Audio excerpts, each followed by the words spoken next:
Ang ginawa niya, kinain ni Eve. Tapos si Eve, ginising si Adam, siguro katatapos lang, kumain ka rin. So kinain ni Adam. Then malice was born.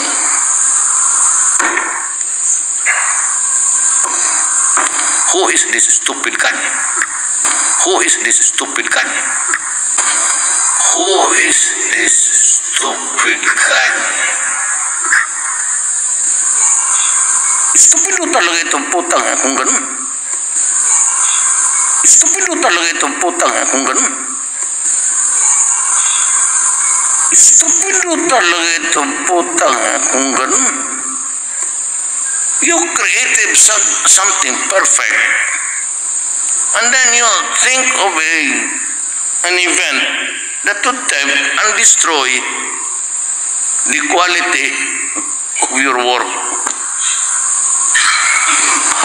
How can you rationalize a God? Maniwala? Ikaw, maniwala ka? Kaya nga sabi ko siya, maniwala niyang.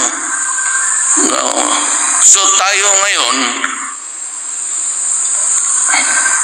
all of us are born with an original sin.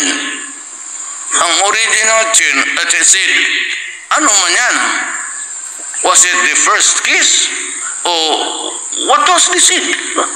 Bakit original? Nasa womb ka pa, may kasalanan ka na. Tsak-tsak wala yung ng nanay pati tatay mo, wala ka magkasali. Tapos ngayon may original sin ka. Kami ng klase. Anong klaseng reliyon yan? Ayan ang hindi ko matanggap. At ito din ang hindi ko matatanggap. Nakalimutan niyo ba to 6 years ago? At sinusuportahan niyo pa ang ganitong klase mga tao. Ito yung gusto niyong maging ehemplo ng mga anak sa anak ng anak niyo. No wonder ganito na ang mga batang lumalaki ngayon. Palamura, bastos, at hindi nakikinig sa mga magulang. Walang mga respeto. Ito yung unang dahilan na tinitigilan ko na at tumilistansya na ako sa ganitong klase mga tao.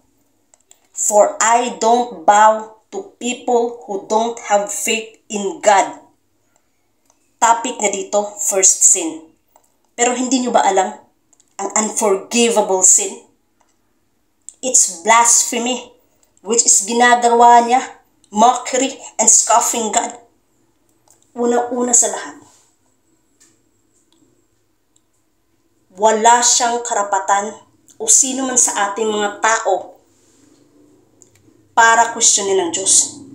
Isang kalapastanganan. At tinatawanan niyo pa to na parang wala lang. And think of it as a joke.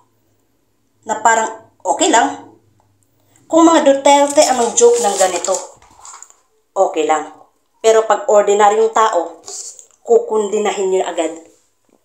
Remember, Dutertes don't have special superpowers more than God.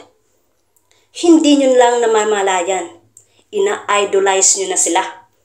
Kahit kailan, don't make joke on life dahil hindi biro ang buhay, lalong-lalo na ang hindi joke ang Panginoon. First sin sinasabi niya. Now, why this stupid God created such very perfect, beautiful creation and yet destroyed it? Mag-isip nga kayo. Pinagsabihan na nga tayo na huwag kainin. Ang tigas talaga ng ulo natin, kinain, ayun. Idinagalit ang Panginoon. Dahil sa katigasan ng mga ulo natin mga tao, na pinagsabihan na nga na bawal, kinakain pa din. At nagpa-deceive. Hindi tayo nakinig sa ating Panginoon. Hindi nyo ba naisip bakit ganyan sila kumilos, magsalita at mag-isip? Dahil wala silang Diyos at hindi sila naniniwala dito. Si Kibuloy ang Diyos nila kasi Quiboloy is Duterte's best friend. If you support Duterte's, then you also believe in Quiboloy. They are inseparable. Lindol, stop. Ano yun? They are the kind of people who is playing God. Nagpaka-ala Diyos dito sa mundong to. At pinaniwalaan nyo rin naman. Nagpauturin kayo. They can easily kill. Amen. Kaya niyang pumatay at magpapatay. Kaya nilang manipulahin ang buhay. Kahit kailan, never naging tama ang mali at maging mali ang tama. Never maging tama ang pumatay ng tao dahil wala tayong karapatan para magdesisyon sa buhay ng may buhay. They're playing God, di ba? Kaya nilang magpapatay. Malay nyo, yung pinatay, nagbagong buhay. Naging doktor, naging engineer, at iba pa. Nagkaroon ng magandang pamilya in the near future. Din sino sila na mag-decide para patayin yan?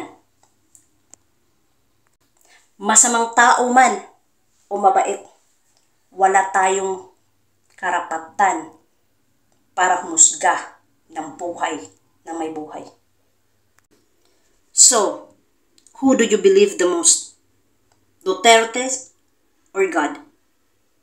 Be careful what you choose for your soul is at stake.